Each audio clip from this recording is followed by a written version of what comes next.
Hello and welcome to my YouTube channel. If you're just now visiting and you like what you see, go ahead and hit that like and subscription button. Don't forget to hit the notification bell as well so you can see when my videos come in. So, as you know, I am vlogging my adventure of becoming an entrepreneur. And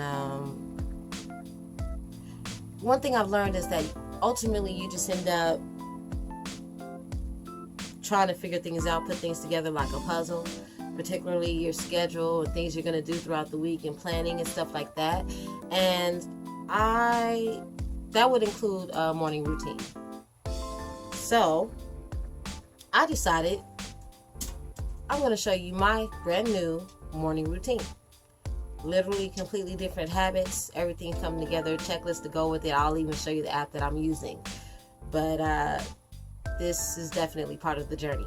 Anyway, peace. And don't forget to subscribe. Okay, so as soon as I get up, I drink a cup of water that I've prepped from the night before. I drink lemon water, but any kind of water is good for you. I then, of course, wash my face, brush and floss my teeth, get dressed. I'll cook breakfast. I always have to cook breakfast. I don't eat cereal or drink milk, really. Then I get my bed made and I walk my dog Major. And then afterwards, I meditate. Some people prefer to meditate as soon as they wake up. That'll just put me back to sleep. I meditate just before I go into the world. It helps me deal with the world a little bit better. Different people, different personalities. Anyway, peace, guys. Have a good day. And until next time.